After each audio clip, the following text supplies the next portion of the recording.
آج ہم دیکھتے ہیں کہ وہ لوگ جو بلوچستان کے نام پہ سیاست کرنا چاہتے تھے یا بلوچستان کے نام پہ سیاست کر رہے تھے، خاص طور پہ BYC کے نام پہ جو لوگ سیاست کر رہے تھے یا بلوچ حقوق کے حوالے سے جو سیاست کر رہے تھے، وہ آج سین سے غائب ہو گئے، کیونکہ صورتحال بہت گمبھیر ہوگی۔ اور جس مقصد کے لیے ان لوگوں کو میدان میں اتارا گیا تھا کہ یہ بلوچستان کے حقوق کی تحریک کو، آزادی کی تحریک جو ہے اس سے واپس لے کر آئیں گے اور عدالتوں کی طرف اور آزادی کا جو تمنا ہے اس کے اوپر ٹھنڈا پانی ڈالیں گے، اس میں پاکستانی ریاست چونکہ ناکام ہو گئی ہے تو اب ان موروں کی بھی ان کو ضرورت نہیں رہی۔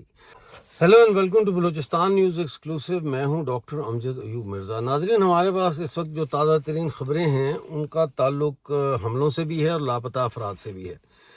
ایک حملہ ہوا ہے پنجگور میں، بلوچستان میں، اور یہ حملہ 1 تاریخ کو ہوا ہے۔ مسلح افراد نے ضلع پنجگور میں 3 چیک پوسٹ میں داخل ہو کر تمام اہلکاروں کو ہلاک کرنے کے بعد ان کا جنگی ساز و سامان ضبط کر لیا ہے اور اپنے ساتھ لے گئے۔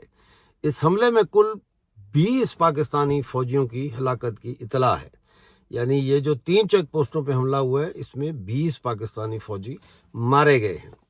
اسی طرح سے مستونگ سے ہمارے پاس خبر ہے کہ پاکستانی فوج کے لیے راشن لے جانے والے ٹرکس جو ہیں، 2 ٹرک، ان پر مسلح افراد نے حملہ کر کے قبضہ کر لیا ہے اور ان کے ٹائر جو ہے ان پہ گولیاں مار کے ان کو بھی پنکچر کر دیا ہے۔ یہ واقعہ مستونگ کے علاقے سپلنجی میں پیش آیا۔ BLF نے ناظرین پچھلے دنوں 5 حملے کیے ہیں بلوچستان میں پاکستانی فورسز پر۔ اس میں ڈیتھ سکواڈ اور پولیس اور مواصلاتی نظام کو نشانہ بنایا گیا۔ 29 جولائی کو زامران میں مواصلاتی ٹاور اور مشینری کو نشانہ بنا کر اسے آگ لگا کے مکمل طور پر تباہ کر دیا گیا۔ 30 جولائی کی رات 9 بجے کے قریب تربت کے علاقے شہرک میں ڈیتھ سکواڈ کے کارندے شفیق کو حملہ کر کے ہلاک کیا گیا۔ 2 اگست رات 8 بجے نوشکی میں 2 کارروائیاں کی گئیں BLF کی طرف سے۔ کلی حیدر معاف کیجیے گا کلی قادرآباد پولیس اسٹیشن پر دستی بم سے حملہ کیا گیا، اور نوشکی مین بازار میں جو پاکستان کی فورسز نے جاسوسی کے لیے کیمرے لگائے ہوئے ہیں ان کیمروں کو بھی تباہ کیا گیا ہے۔ لاپتہ افراد کے حوالے سے جو ہمارے پاس خبریں ہیں اس میں آج 3 اگست ہے، کل 4 اگست ہوگی، تو 4 اگست کو امیر بخش بلوچ کی جبری گمشدگی کو پورے 11 سال مکمل ہو جائیں گے۔ اس موقع پر ان کی بیٹی صدف امر بلوچ نے ایک ویڈیو پیغام جاری کیا ہے۔ آئیے وہ ویڈیو پیغام آپ کے ساتھ مل کے دیکھتے ہیں۔ السلام علیکم، میں صدف امیر۔ میں گزشتہ 11 سالوں سے اپنے والد کی بازیابی کے لیے لڑ رہی ہوں۔ میرے والد امیر بخش بلوچ کو 4 اگست 2014 کو کلان سے جبری گمشدگی کا نشانہ بنایا گیا۔ ان 11 سالوں میں نے ہر وہ دروازہ کٹکھٹایا جہاں سے مجھے انصاف کی امید تھی، مگر افسوس کہ مجھے کہیں پر بھی انصاف نہیں ملا۔ آج بھی ہمارے دروازے ان کی واپسی کی آس میں کھلے ہیں۔ ان طویل برسوں میں ہمیں ان کے حوالے سے نہ کوئی خبر ملی، نہ کوئی نشان۔ یہ 11 سال میرے اور میری خاندان کے لیے بہت اذیت اور تکلیف دہ تھے۔ ان 11 سالوں کو میں لفظوں میں بیان نہیں کر سکتی۔ میرے والد کی جبری گمشدگی کو 11 سال مکمل ہونے کے موقع پر بلوچ وائس فار جسٹس کی جانب سے 4 اگست 2025 کو رات 8 سے 12 بجے تک ایکس پر ایک مہم چلائی جائے گی۔ میں تمام لاپتہ افراد کے لواحقین سمیت انسانی حقوق کے کارکنان و صحافیوں سے اپیل کرتی ہوں کہ وہ اپنی 2 منٹ کی ویڈیو ریکارڈ کریں اور میرے والد کی باحفاظت بازیابی کے لیے آواز بلند کریں۔ جی تو ناظرین، آپ نے یہ ویڈیو پیغام سنا ہے، امید ہے آپ اس کو شیئر کریں گے۔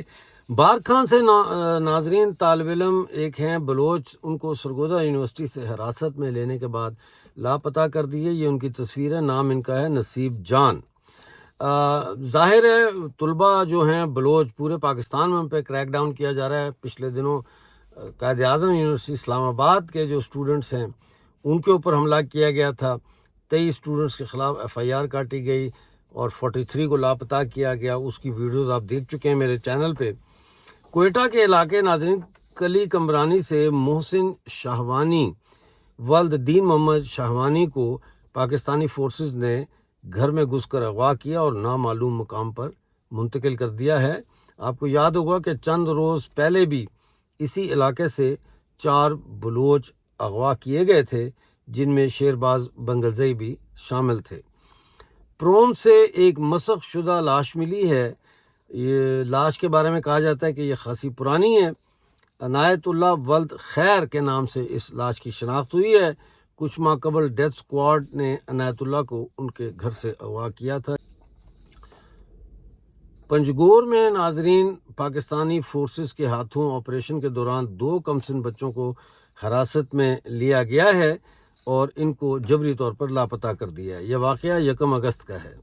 ان کو دونوں کو گھر سے حراست میں لیا گیا رات کے وقت۔ ان کے نام ہیں زبیر ولد منیر اور عمر ولد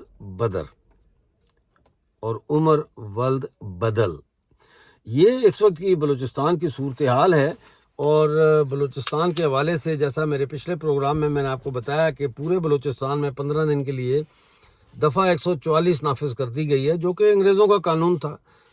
وہ نافذ کر دیا گیا ہے، یعنی 5 سے زیادہ لوگ کسی ایک جگہ پر جمع نہیں ہو سکتے، اور اگر ہوں گے تو وہ قانون توڑ رہے ہیں، لہٰذا ان کو گرفتار کیا جا سکتا ہے۔ اب ظاہر ہے ہمارے بلوچستان میں فیملیز جو ہوتی ہیں وہ بڑی ہوتی ہیں، تو 5، 7، 10 لوگوں کا اکٹھے چلنا بس سٹاپ کے لیے یا کہیں جانا، وہ کوئی غیر معمولی بات نہیں ہے۔ تو یہ ایک اور دباؤ ہے کہ وہ اکٹھے نہیں چل سکتے یا اکٹھے بیٹھ نہیں سکتے کسی باغ میں، تو یہ ایک علیحدہ سے پابندی ہے۔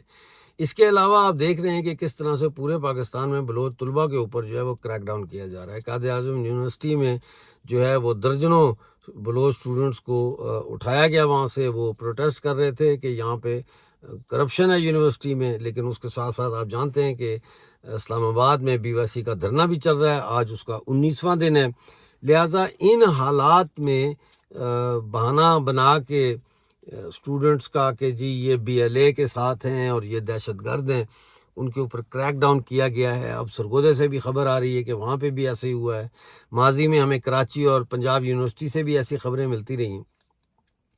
تو اس کا مطلب یہ ہے کہ چاروں طرف سے بلوچ جو آزادی کی تحریک ہے اس کے اوپر پورے طریقے سے اس وقت حملہ کیا جا رہا ہے، اور کسی بھی مطلب ہے کہ کوئی بھی راستہ جمہوری جدوجہد کا جو ہے وہ ان کے لیے دستیاب نہیں ہے، اور تمام جمہوری راستوں کو یہ جبر کے ذریعے بند کر رہے ہیں۔ دھرنا ایک جمہوری ان کا انتخاب ہے پروٹیسٹ کرنے کا، اسلام آباد میں BYC کا، اسی طرح سے جو BYC کے جلوس نکلتے ہیں وہ بھی سب قانون کے دائرے میں اور آئین کے دائرے میں ہیں۔ تو یہ ساری چیزیں ہونے کے باوجود آج ہم دیکھتے ہیں کہ وہ لوگ جو بلوچستان کے نام پہ سیاست کرنا چاہتے تھے یا بلوچستان کے نام پہ سیاست کر رہے تھے، خاص طور پہ BYC کے نام پہ جو لوگ سیاست کر رہے تھے یا بلوچ حقوق کے حوالے سے جو سیاست کر رہے تھے، وہ آج سین سے غائب ہو گئے، کیونکہ صورتحال بہت گمبھیر ہوگی، اور جس مقصد کے لیے ان لوگوں کو میدان میں اتارا گیا تھا کہ یہ بلوچستان کی حقوق کی تحریک کو، آزادی کی تحریک جو ہے اس سے واپس لے کر آئیں گے اور عدالتوں کی طرف اور آزادی کا جو تمنا ہے اس کے اوپر ٹھنڈا پانی ڈالیں گے، اس میں پاکستانی ریاست چونکہ ناکام ہو گئی ہے، تو اب ان موروں کی بھی ان کو ضرورت نہیں رہی۔ بہرحال دیکھتے رہیے بلوچستان نیوز ایکسکلوسیو۔ ویڈیو کو لائک کریں، شیئر کریں، چینل کو جوائن کریں اور سبسکرائب بھی کریں۔ ملتے ہیں اگلی ویڈیو میں، اس وقت تک کے لیے مجھے اجازت دیجیے اور اپنا بہت سارا خیال رکھیے۔